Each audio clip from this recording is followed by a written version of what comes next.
So vandag se praatjie gaan so 'n bietjie oor kerk. Kerk. So boring. Iemand wat nou vir 'n uur lank vir my wil preek en maak sleg vooroor myself, kan 'n mens nie net 'n bietjie van hê nie. Dis hoe baie mense dit sien, ja. Ja, jy kry ander mense wat dit nou 'n bietjie anders te sien, wat nou dink, ek moet 'n bietjie kerk toe gaan, daarom net weer 'n bietjie heilig word en net so 'n bietjie laat die Here net sien ek is in 'n kerk. Waarmee hou ons onsself besig? En by the way, preek. Jy weet, dis nou 'n woordjie wat ek nog nooit van regtig gehou het. Dis eintlik 'n lelike woord.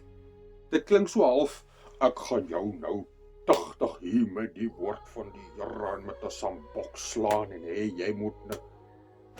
Mense, ander gaan weer omdat hulle wil worship en sing. Ons gaan worship vandag. Dit is so lekker. Ek gaan dis net lekker. Ons sing en ons het net 'n lekker tyd. Nee.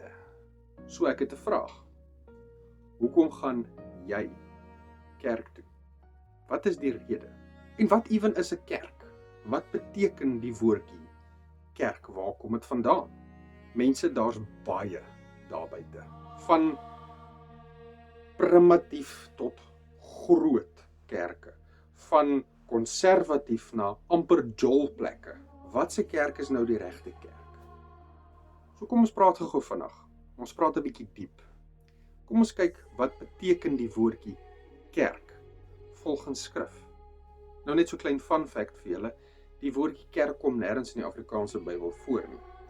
Tensy hulle hom nou na al hierdie kere van Afrikaans na Afrikaans toe vertaal het. Hoekom dit nodig is, weet ek nie. Kom ons gaan kyk in die Engelse Bybel. Daar sal ons sien die woordjie church word gebruik.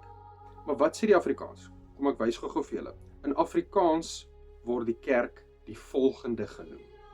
Matteus 16, 'n gemeente.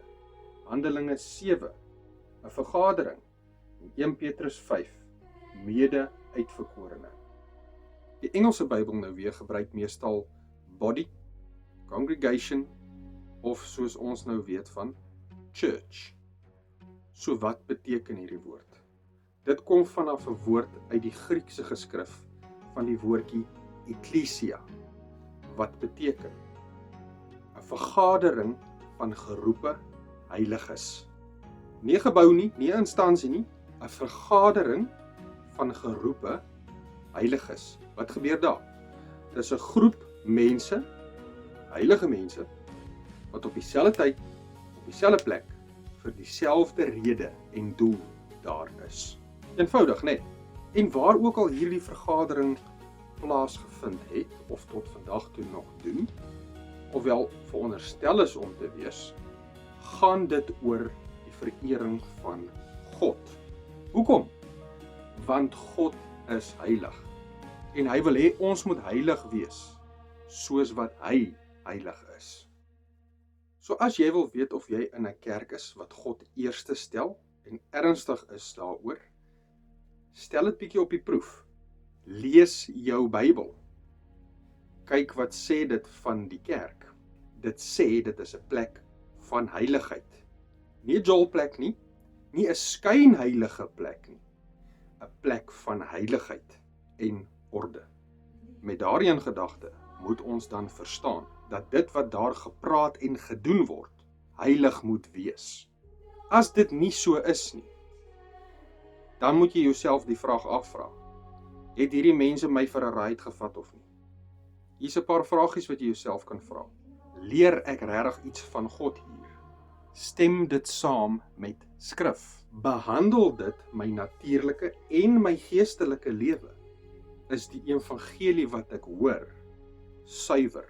En dan laastens, maak dit my meer heilig? Ja, maar sant as jy mik nou so op heiligheid, wat is dit? Wat is dit dan om heilig te wees?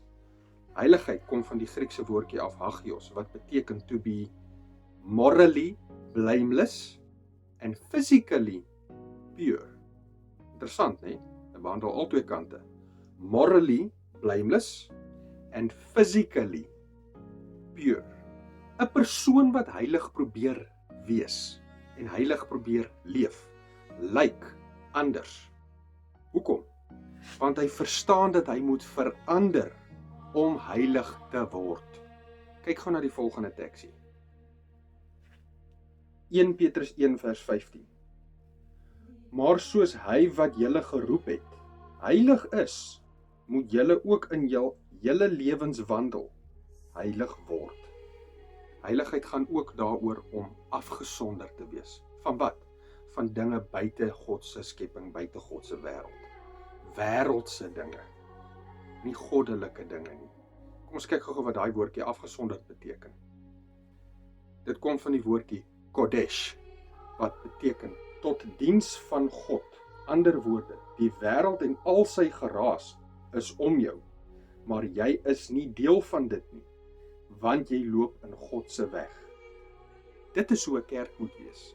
'n Krag, 'n battery charger, 'n spieël om te kyk of is ek uit plek uit.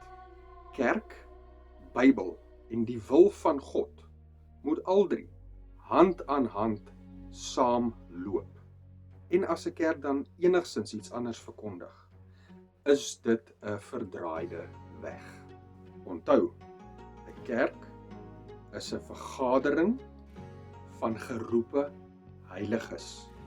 Hulle leef heilig, hulle praat heilige dinge, en hulle doen heilige goed. En hulle verkondig die evangelie van Jesus Christus. Nie 'n ander evangelie nie, hulle stem 100% saam met sy skrif, sy gees en sy goddelike instruksies. Mag die liefde van God die Vader, die genade van ons Here Jesus Christus en die gemeenskap van die Heilige Gees met julle almal sy.